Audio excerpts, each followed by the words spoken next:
Bonjour les serviteurs de Dieu et servants de Dieu, de partout où vous êtes. Oui, ça fait quand même un bout de temps, on ne s'est pas encore rencontré pour continuer l'enseignement au sujet des ports des bijoux est une connexion au monde de Satan.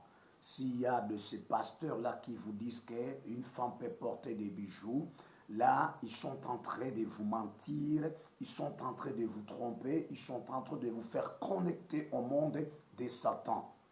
Parce que ça, c'est tout à fait notre vidéo qui est comme la suite des autres vidéos déjà que vous avez suivies et que vous avez entendu ces enseignements.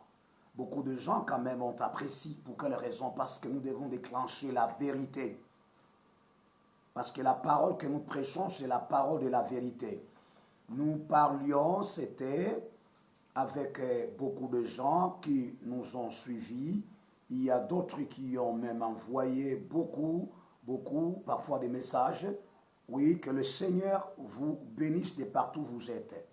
C'est pourquoi nous sommes venus avec le reste ou la suite de ces enseignements.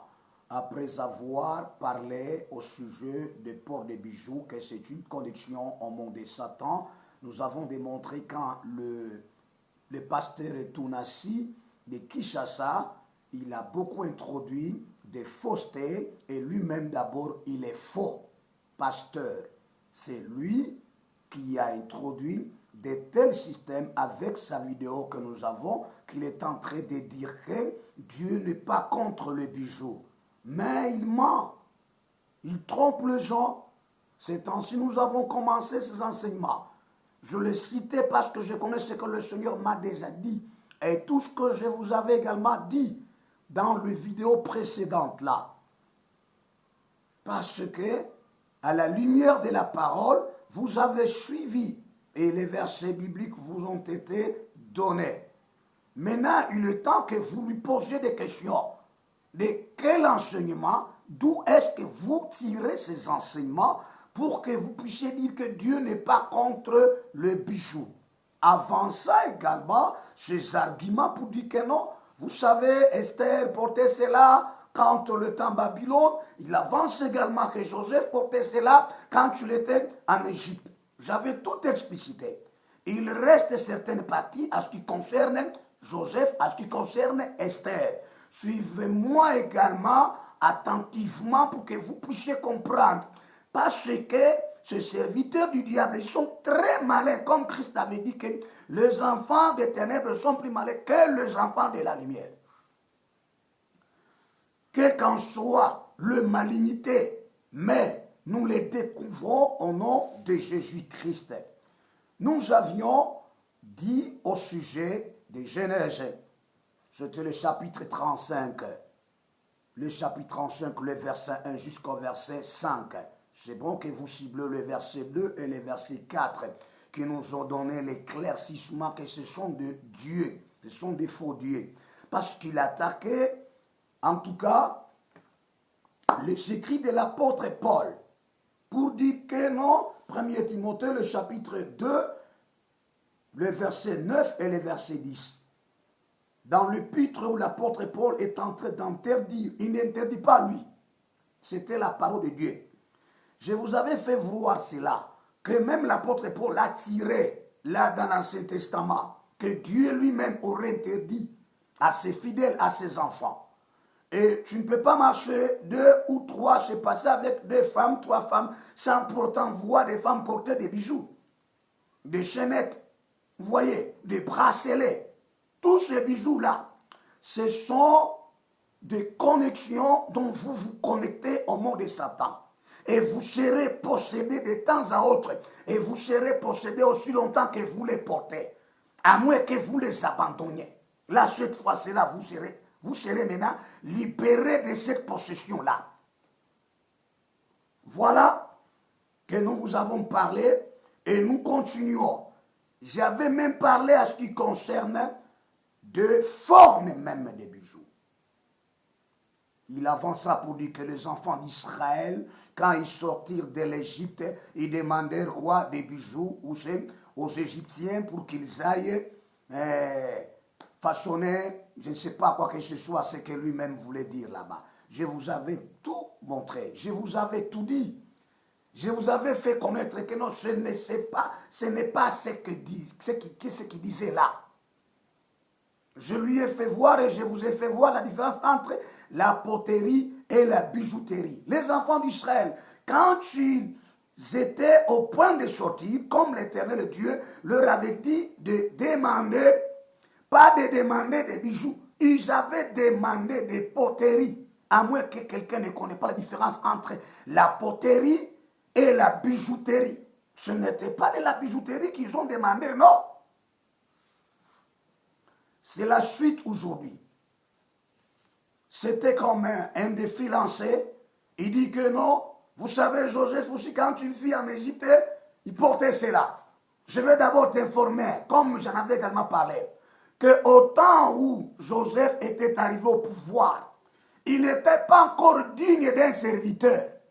Retenez ça. Joseph était devenu un grand sataniste, la deuxième personnalité après Pharaon. Je vais te le faire voir avec le sang des Écritures. Voilà. Nous devons connaître la vérité. Nous traversons un moment difficile, donc d'une période, d'une époque de la bête qui monte de la mer et celle qui monte de la terre. Donc la période de 666. Nous ne pouvons jamais nous taire. De partout, nous pouvons nous retrouver.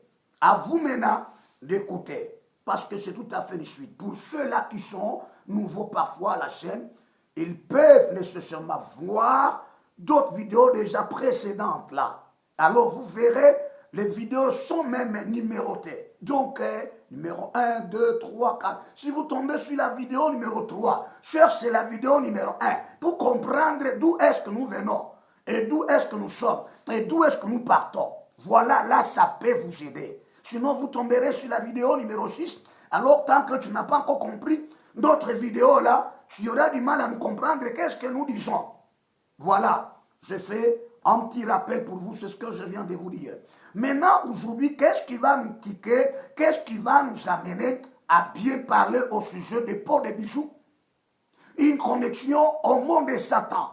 Quiconque porte ça est déjà connecté.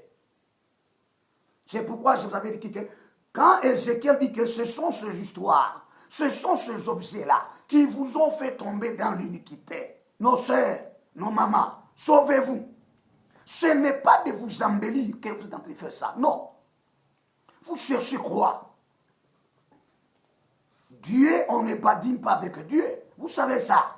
Ne blaguez pas avec le Seigneur. Vous mourrez et vous irez tout droit en enfer. Mais ce que nous vous aimons, nous ne voulons pas que vous alliez en enfer. Le défi lancé par le pasteur Thomas de Kinshasa, il a dit que Joseph aussi, qu'est-ce qu'il faisait? Il les portait quand il était où c'est? En Égypte. Pour votre information, le Joseph que vous voyez là, il était devenu un sataniste. Il adorait les dieux de l'Égypte.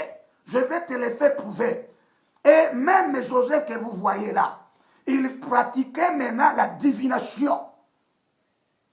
La Bible témoigne ouvertement.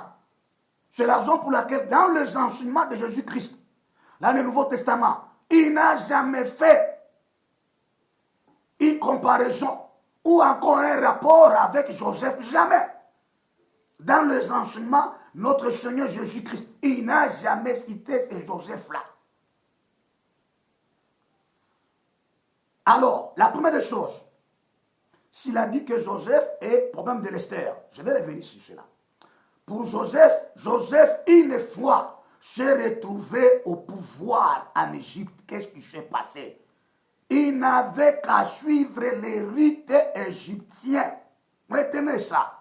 Même aujourd'hui, dans n'importe quel pays, quand tu deviens tel, quand tu deviens une autorité, tu dois suivre la ligne de conduite qu'on appelle la ligne qu'il ne faut pas s'écarter. Autrement dit, nous appelons comme les liens. Si ces liens-là existent dans des familles, si ces liens-là existent dans des sociétés, dans nos villages, existent aussi même dans les gouvernements. Au moment où tu veux t'écarter, tu seras tué. Parce qu'après Pharaon, c'était maintenant Joseph. Là, c'est la première des choses. Une fois qu'il s'est trouvé au pouvoir, il devrait nécessairement donc suivre le rite égyptien. La deuxième des choses, il adorait les dieux égyptiens. Je vais te le faire prouver. Et se donna plus souvent à la magie égyptienne. Joseph appliquait aussi la magie. Il a résisté au début avant qu'il soit d'abord aussi Premier ministre. Mais une fois qu'il est devenu, automatiquement, il est sur la lignée d'appliquer cela. Il était perdu. Ni était son père. Joseph, on ne sait pas ce qu'il devrait être. Troisième des choses, Joseph lui-même, son nom qui était Joseph, qui signifie ajout. Mais on lui donna un autre nom mystique, autrement dit, un nom diabolique qu'il devrait porter au moment qu'il est accédé, qu'il accéda au pouvoir. Prenons maintenant la première étape. Une fois Joseph a reçu le nom mystique, le nom diabolique. Quel est ce nom-là qu'il a reçu, nom diabolique? Joseph, une fois au pouvoir, on lui enlève le nom de Joseph, on lui donne le nom de Saphnath Painach. Lisons d'abord Genèse, le chapitre 41, le verset 45, pour connaître qu'est-ce qui s'est passé. Et nous donnerons même sa signification de ce nom ici, pour que vous puissiez connaître ce qu'était devenu Joseph en Égypte même. Si vous l'appelez qu'il était devenu un serviteur de Dieu, vous vous trompez. Il était devenu un occultiste de haut niveau, un sataniste de haut niveau, pratiquant même la magie, dont le Seigneur interdit. Genèse 41, le verset 45. Je vais lire à votre intention. Il est dit ceci. Pharaon appela Joseph du nom de Saphnath Painach. Je répète, Pharaon appela Joseph du nom de Saphnath Painach. Et il lui donna pour femme Asnath. Asnath, la déesse, si vous ne voulez pas comprendre. Fille de Potiphera, prêtre d'or. Et Joseph partit pour visiter le pays d'Égypte. Il accède au pouvoir. On lui change le nom. On lui attribue le nom de Saphnath Painach, qui signifie quoi?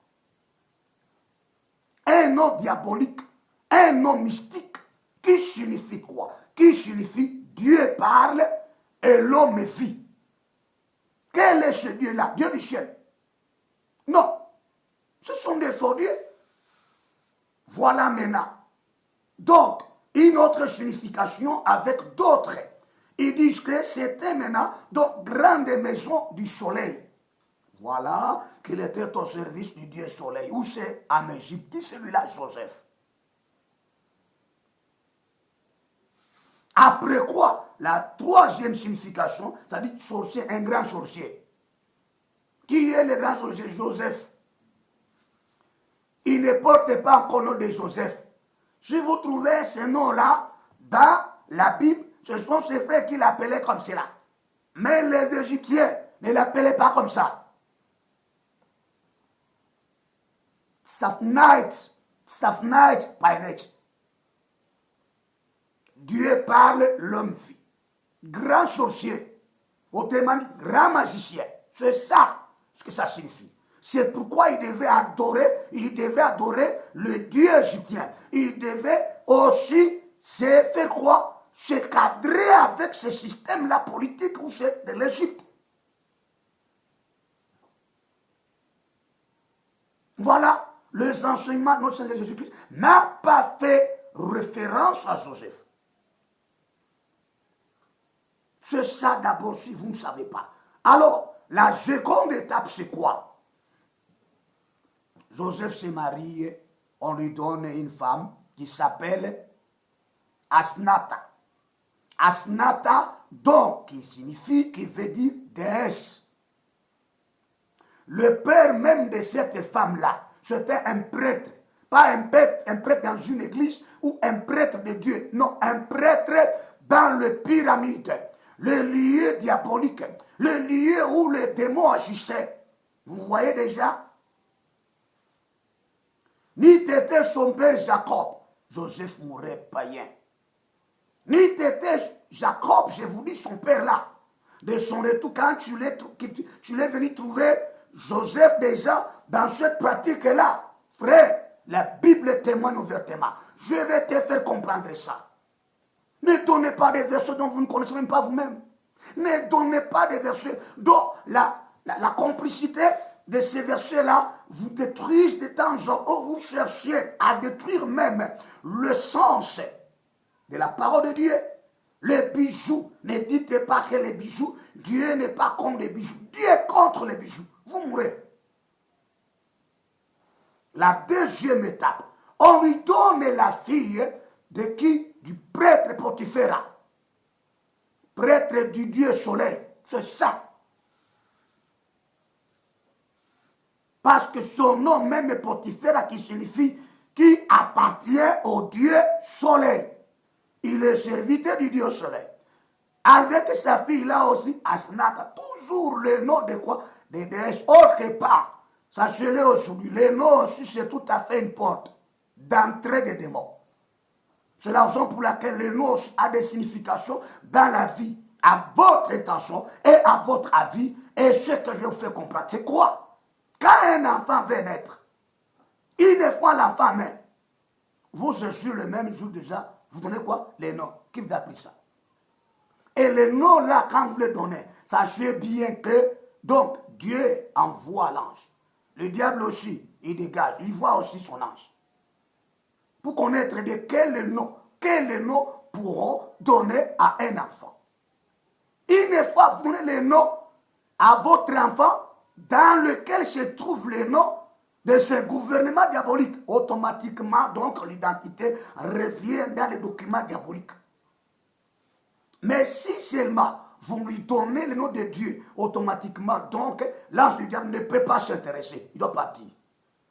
Il doit qu'à partir. Maintenant, l'ange de Dieu, il doit prendre cette identité-là. Mais ce n'est pas notre sujet. Je vous ai fait comprendre parce que quand Joseph a porté ce nom-là, ce n'était pas pour rien. Et même quand on l'a fait marier, il s'est fait marier avec la fille de Potiphera. Potiphera qui signifie qui appartient au Dieu soleil. Ce n'est pas notre Dieu du ciel, créateur. Non. Voilà, Joseph était devenu un esclave. Où c'est? En Égypte, si vous ne savez pas. Un pratiquant de la magie.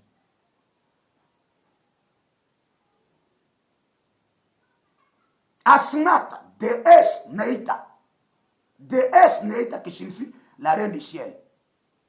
Vous voyez? La reine du ciel, c'est un démon qui bouleverse beaucoup d'hommes de Dieu. Beaucoup de serviteurs. Des servantes n'en parlaient même pas. Toi qui avais lancé ce défi, nous relevons ce défi au nom de Jésus-Christ. En plus, la troisième étape maintenant, Joseph que vous voyez, il commençait à pratiquer la magie du dieu Apollon et du dieu Thoth. Vous allez me dire, pasteur, où se trouve ce verset? Je vais te donner ce verset. Et nous allons lire ensemble avec toi. Il pratiquait la divination. Qu'est-ce que la divination? À votre avis, c'est de la magie qui est là. Que Dieu vous bénisse. Apollon, donc, Dieu de la beauté, la lumière, des arts, vous voyez, des lettres et de la divination. Je vous répète encore que Apollon que vous voyez là-bas, c'était Dieu de la beauté, première chose. Dieu également de la lumière, Dieu des arts, Dieu des lettres et Dieu de la divination. C'est ce que pratiquait Joseph Poussé en Égypte. Quand vous cherchez ce document et vous lisez, vous trouverez que la divination est appelée qu'il y commence, c'est ça, qu'il y commence ou encore hydramancie. Quand quelqu'un vous dit qu'il commence, donc il pratique la divination ou encore hydramancie. Maintenant, du Dieu également tot. Maintenant, lisons la parole de Dieu. Genèse, le chapitre 44, commence le verset 2, virgule le verset 5 et le verset 15. Le 2, verset 5 et 15, ce sont les versets clés. Ne mentez pas aux gens. Vous êtes des faux pasteurs, vous êtes des envoyés du diable, mais vous voulez enfoncer nos sœurs et enfoncer nos mères dans le péché pour qu'elles se peur de Dieu. Non. À moins que c'est là qui n'a pas entendu. Nous vous apportons l'évangile. Il est écrit ici. Genèse 44, le verset 2, virgule le verset 5 et le verset 15. Si tu veux comprendre bien, allez lire tout le chapitre. Tu mettras aussi, ce qui dit ça, c'est Joseph. Safnach, Painach. Tu mettras aussi ma coupe, la coupe d'argent, à l'entrée du sac du plus jeune, avec l'argent de son blé. L'intendant fit ce que Joseph lui avait ordonné. Il va prendre la coupe dans laquelle il se sert. Pour faire quoi? Pour faire la divination. Il dit, mettez cette coupe dans le sac de Benjamin. Parce qu'est-ce qu'il voulait? Il voulait que Benjamin reste avec lui. Lisons le verset 5 pour comprendre. Quand maintenant l'acte ou l'action a été faite, maintenant on veut contrôler tous les bagages dont portaient ses frères. On est arrivé à trouver cette coupe-là d'argent dans le sac de son petit frère, le Benjamin. Voilà. Qu'est-ce que la Bible dit? Il dit ceci. N'avez-vous pas la coupe? N'avez-vous pas la coupe dans laquelle boit mon Seigneur et dont il se sert pour deviner la divination? Vous avez mal fait d'agir ainsi. Qui dit ça? L'intendant. Connaissant les complots joués là-bas, qu'est-ce qu'il va dire maintenant à tous ces faits-là? Vous avez apporté la coupe là. Je vous ai dit que vous avez apporté la coupe. Vous avez dit non, pas question. Vous avez apporté la coupe. Quoi? La coupe dans laquelle moi, mon Seigneur c'est qui? Les Joseph là, que tu ne connais pas. Les magiciens là. Les pratiquants de la magie là. Le Joseph là, mon Seigneur. Et dont il se sert pour deviner. Vous voyez? Vous avez mal agi. Prenons les versets maintenant 15. Qu'est-ce qu'il a dit? L'intendant a dit, après Joseph lui-même, va leur dire ouvertement qu'un homme comme moi, écoutez, Joseph leur dit, quelle action avez-vous faite? Ne savez-vous pas qu'un homme comme moi a le pouvoir de deviner? Un homme comme moi, Joseph, a le pouvoir de pratiquer la magie. C'est ça. Maintenant, vous me dites, Joseph, vous croyez qu'à cette époque ici, à ce temps ici, il était encore serviteur de Dieu. Vous mentez. Si tu deviens déjà magicien, tu es serviteur du diable. Vous comprenez? L'intendant l'a dit. Après, lui-même maintenant le confirme. Un homme comme moi. Donc, il est chef. Un homme comme lui. Donc, déjà, il pratique la divination. C'est ça, deviner. Pratiquez la magie. Si vous avez été ignorant à ça, retenez ça. Saisissez ça. Que Dieu vous bénisse. Je suis certain que vous me suivez de partout où vous êtes. Ni était son père. Joseph était conscient, même quand lui-même, il voulait mourir. Il a promis à ses frères que, en tout cas, je ne vais pas, quand je serai mort, que vous laissiez mes os, sinon, il a eu peur qu'on ne prenne pas ses os comme les reliques. Voyez, il savait bien, il serait enterré où c'est dans les pyramides. Parce que c'est la seconde personnalité où c'est en Égypte. Il savait ça. Vous voulez que je revienne avec ça? Hein? Avec ça. Vous voyez? Troisième étape. Quatrième étape de Joseph. C'est un grand magicien. Mais il a été sauvé par son père quand il était venu en Égypte. C'est lui qui l'a arraché de là. Si vous ne saviez pas, maintenant connaissez ça aujourd'hui.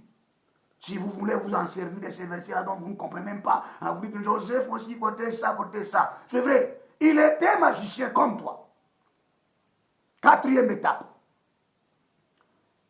Joseph refuse que ses enfants d'Israël ne puissent pas laisser, que les enfants d'Israël ne laissent pas ces os souchés en Égypte là.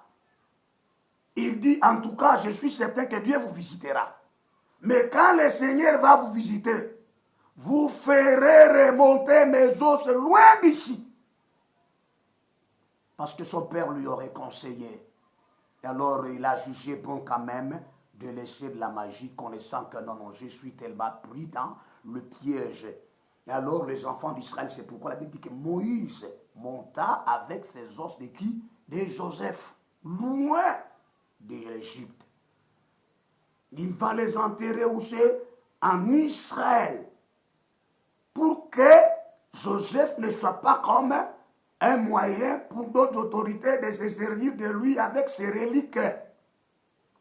Parce que les ossements devraient être pris par d'autres autorités pour s'en servir comme nous les voyons dans notre pays. Quand une autorité meurt, les autres autorités viennent tout autour de cet homme-là. Ils cherchent les reliques, prendre le chevet, prendre la dent, prendre n'importe quoi que ce soit comme ça, pour aller se servir par certains hommes puissants. Ça, vous ignorez ça. Il dit, quand le Seigneur vous visitera, je suis certain que Dieu va vous visiter. Mais vous remonterez mes os loin de l'Égypte. Parce que laissez mes os ici, je serai utilisé dans les pratiques de la magie. Lisons la quatrième étape, cette étape est ce que je vais quand même atterrir. Genèse chapitre 50, verset 24 et le verset 25.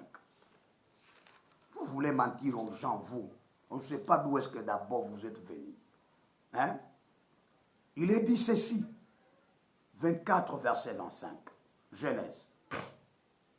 Joseph dit à ses frères, je vais mourir, mais Dieu vous visitera et il vous fera remonter de ce pays-ci, d'Égypte, dans le pays qu'il a juré de donner à Abraham, à Isaac et à Jacob. Verset 25.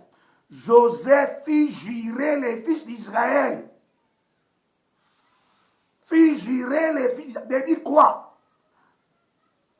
En disant, Dieu vous visitera et vous fera remonter, et vous ferez remonter mes os loin d'ici. Vous voyez?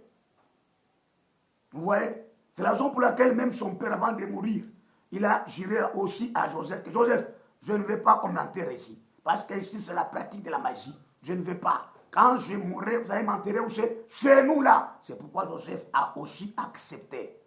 Lui aussi pratique, répète, revient qu'à la même pensée de son père Jacob. Mais pourquoi maintenant vous voulez mentir aux gens? Ni t'était son père qui lui avait tout parlé pour dire attention. Tu appliques la divination, la kilicomancie là, que tu appliques l'hydramancie là-bas. Donc la coupe là, qu'est-ce que ça lui servait? Joseph, tu ne devrais pas le tuer comme ça d'emblée. Non. Il devait prendre sa coupe là, on appliquait la magie là-bas, en mettant là-bas de l'eau et il y avait d'autres cérémonies comme ça. Même si vous avez mis des potions, des mauvaises potions dans sa nourriture, il verrait cela. Il ne peut pas manger ça. C'est cela que ça devrait lui servir à cela.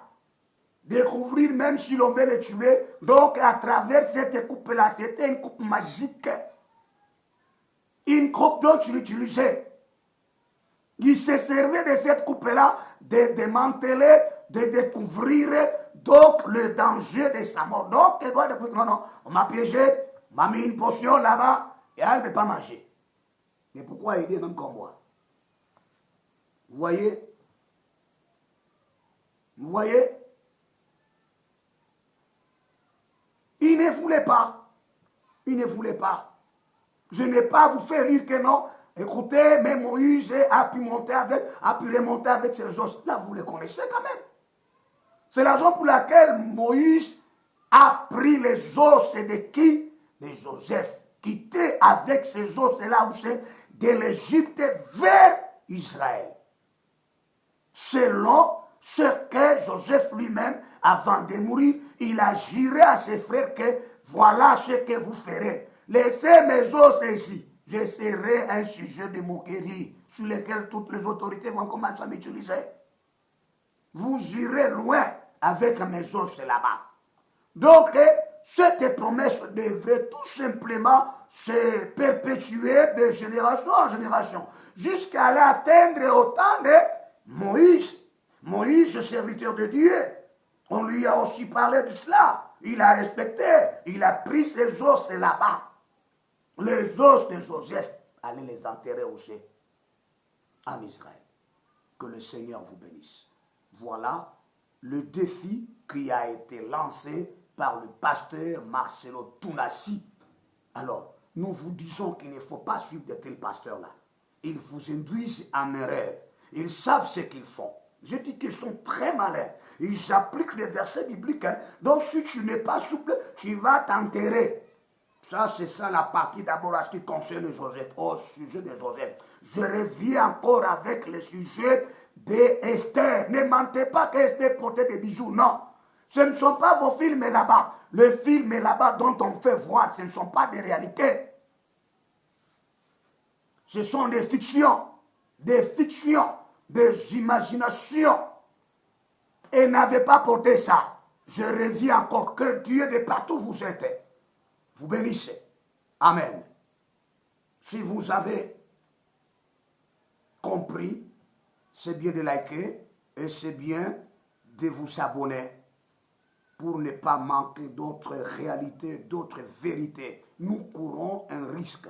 Mais ce risque-là, nous devons l'établir à tout le monde, à travers le monde, partout où vous serez. Que vous dites non, pas question de cela. Si vous êtes une chrétienne, tu vas renoncer à porter le bijou. Et si tu es chrétien, tu ne peux pas porter encore les bijoux. Je vous avais parlé que même les hommes, même aujourd'hui, nous voyons les hommes qui portent les bijoux là-bas. Ce sont des esclaves définitifs.